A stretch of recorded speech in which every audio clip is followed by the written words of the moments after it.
शरीर के लिए कितना समय अपन दे देते हैं कि नहीं देते? लेकिन इसके बारे में मात तात रज बीरज सो यह उपजी मल फुलवारी। एक बार विचार करो, यह मात और पिता, उनके मल से यह फुलवारी तैयार हुई है। इसकी उत्पत्ति कैसे हुई है शरीर की?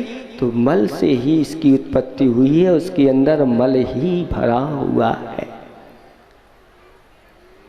हड्डी मांस मज्जा आदि आदि रक्त आदि की लाल लाल एक क्यारी बनी हुई है, और इसकी सेवा में लग जाते हैं तो वह धन धर्म और समय को चुराने वाली होती है यह देह। इस देह में जितना समय देते तो समय को चुरा लेती है, धन को भी चुराती है, और जितना समय इस शरीर को दे दिया तो धर्म को भी चुरा लेती है। इसलिए मत कीजो जी यारी। जा संयोग रोग भव तोलो जा वियोग शिवकारी। बुध तासो न ममत्त करें यह मूढ़ मतिन को प्यारी। जिनको यह शरीर प्यारा लगता है वो मूढ़मती ऐसा कहा गया है विद्वानों ने, मूढ़मती है। जब तक इसका संयोग रहता है तब तक संसार रूपी यह भव रोग लगा रहता है, संसार रोग लगा रहता है। जा वियोग शिवकारी, जिस दिन इस शरीर से यह आत्मा पृथक हो जाएगी उसी दिन यह सिद्धालय में जाकर के विराजमान हो जाएगी। इसलिए इस शरीर को पाकर के तप में लगाओ। जैसे प्रभु ने आज यह युग के आदि में अवसर्पणी काल 10 कोड़ा कोड़ी सागर का अवसर्पणी काल होता है। उसमें 4 कोड़ा कोड़ी सागर का पहला, 3 कोड़ा कोड़ी सागर का दूसरा, 2 कोड़ा कोड़ी सागर का तीसरा काल होता है। फिर चौथा काल 42,000 वर्ष कम 1 कोड़ा कोड़ी सागर होता है। तो 9 कोड़ा कोड़ी सागर तो लगभग निकल गए थे। अभी तक मोक्ष मार्ग खुला नहीं था। आज प्रभु ने इस युग के ये पहले दीक्षार्थी आपके सामने विराजमान हैं जिन्होंने मोक्ष मार्ग खोल दिया। तब से लेकर के निरंतर अभी तक यह मोक्ष मार्ग चल रहा है। उसी का परिणाम है कि आज आपको ऐसे महान आचार्य भगवंत के रूप में गुरुदेव मिले हैं, जिनकी संयम की सुगंधी तीनों लोकों में फैल रही है। इसमें किसी प्रकार की कोई शंका नहीं है। देवलोग भी जिनके चरणों में नतमस्तक होने के लिए लालायत रहते हैं, ये प्रभु ने दीक्षा लेकर के मोक्ष मार्ग खोल दिया। खोला तो है अभी, लेकिन बोला कुछ भी नहीं है। दीक्षा लेते ही मौन हो गए। कब तक के लिए? 6 महीने के लिए नहीं, जब तक अपनी पूर्णता को प्राप्त ना कर लें, अपने पूर्ण स्वभाव को प्राप्त ना कर लें, जब तक पूर्ण ज्ञान को प्राप्त ना कर लें तब तक के लिए मौन धारण कर लिया और 6 महीने का प्रतिमा योग धारण कर लिया। अब ना तो किसी प्रकार का उनको कोई भय है, ना किसी को वह भय दिखाने वाले हैं। ये वैराग मुद्रा सबसे बड़ी अभय मुद्रा कहलाती है। ना किसी को भय दिखाते हैं, ना किसी से भयभीत होते हैं। अब गर्मी भी हो, चाहे सर्दी हो, चाहे बरसात हो, चाहे कोई भी कोई आ जाए, किसी से कोई लेना देना नहीं। बस विषया सा वसाती तो निरारंभो परिग्रह ज्ञान ध्यान तपो रक्ता तपस्वी सा पिशस्यते। विषयों से अतीत हो गए हैं, आरंभ परिग्रह से रहित हो गए हैं और ज्ञान ध्यान और तप में ही निरंतर अब लीन रहना है। इनका चारित्र वर्धमान चारित्र होता है, नीचे की ओर वह नहीं आता, बढ़ते ही चले जाते हैं अपनी चर्या में। ऐसे आज यह दीक्षा कल्याणक आप लोगों ने देखा। गुरुदेव की कृपा से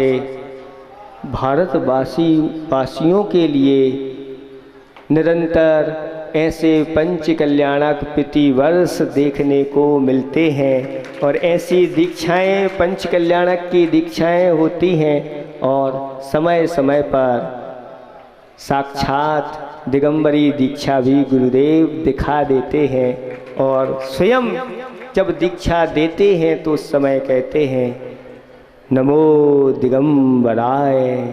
ऐसे उस दिगंबरत्व के लिए नमस्कार करते। इसके बिना आज तक किसी को मुक्ति नहीं हुई।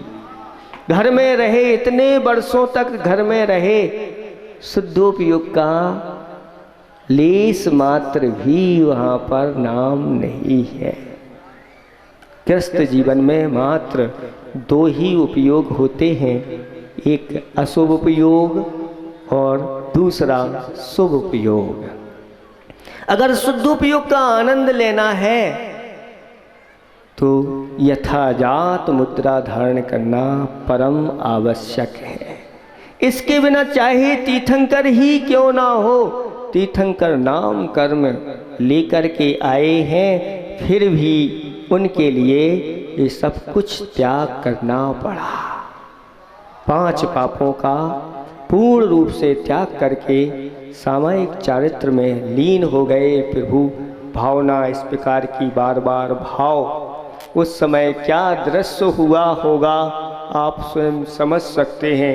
जब दीक्षा धारण की होगी सारी प्रजा और चारों निकायों के देव आकर के उस दीक्षा में शामिल हुए होंगे, लेकिन जैसे ही दीक्षा धारण की प्रभु आंख बंद करके ऐसे बैठे और उनकी विशुद्धि ऐसी बड़ी, दीक्षा लेते ही ये 4 दीपक 4 ज्ञान के प्रतीक आपको दिखाई दे रहे हैं। 3 ज्ञान के धारी तो थे ही, लेकिन मनः पर्याय ज्ञान भी उनको हो गया। सबके मन की जान रहे हैं, लेकिन इनके मन की कोई नहीं जान पा। फिर भी वह उसका उपयोग नहीं कर रहे हैं। मना पर्याय ज्ञान है उनके पास, हर एक के मन की बात जान सकते हैं, लेकिन जानने के लिए तो वह स्वयं अपने आत्म तत्व, अपने तत्वों की भावना में निरंतर लीन है। 6 महीने तक ये अब लीन रहेंगे। 6 महीने के बाद क्या होगा आप लोगों को पता चल जाएगा। समय बहुत हो गया है, क्योंकि अभी यहाँ तो आपने दीक्षा देख ली है।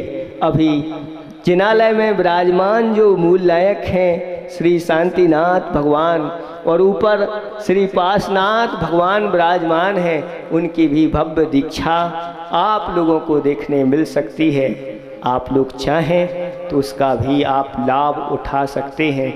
इतना ही हम पर्याप्त समझते हैं। आप लोग अच्छी तरह से ऐसे दीक्षा कल्याणक में शामिल होकर के प्रभु से यही भावना भाना, हे प्रभु ये दिन मुझे भी मिले, ये अवसर मुझे भी मिले, और अपने जीवन में कोई एक न एक नियम तो अवश्य लेकर के जाना। जिन्होंने अपने जीवन में एक नियम भी लिया है, आगे जाकर के भगवत सत्ता को उन्होंने प्राप्त किया है। वैसे बहुत सारे लोगों के नियम होंगे, लेकिन हम आपसे कहते हैं जब एक चांडाल होकर के एक वह चतुर्दशी के दिन वह हिंसा का त्याग कर सकता है, संकल्पी हिंसा का त्याग कर सकता है। संकल्पी हिंसा वो कहलाती है जो हिंसा जिस जीव ने हमारा कुछ भी नहीं बिगाड़ा है, ऐसे जीव को मार देना, ये संकल्पी हिंसा कहलाती है। विरोधी हिंसा का त्याग नहीं करा रहे हैं, आरंभी हिंसा का त्याग नहीं कर रहे। जो आप आरंभ आदि करते उसमें हिंसा हो जाती है। उद्योगी हिंसा, व्यापार आदि में जो हिंसा होती है उसका त्याग नहीं कर रहे। कम से कम संकल्पी हिंसा तो हम त्याग कर सकते हैं। आज दीक्षा दिवस के दिन दीक्षा कल्याणक के दिन इतना तो नियम कर लो कि मैं संकल्प पूर्वक किसी जीव को नहीं मारूंगा, जिसने मेरा कुछ भी बिगाड़ा नहीं है ऐसे जीव को मैं कभी मारूंगा नहीं, क्योंकि मैंने जिनेंद्र भगवान के कुल में जन्म लिया है। बोलो कितने लोग आज तैयार हैं इस नियम को? जब एक चांडाल होकर के नियम ले सकता है तो आप क्यों नहीं? समझ लेना, अगर आपने ये संकल्प कर लिया आज, बहुत जल्दी ये भगवत सत्ता आपके हाथ में आएगी। तैयार हो तो हाथ उठाओ, सबके लिए हमारा यहीं से आशीर्वाद है। ओम शांति, ओम शांति।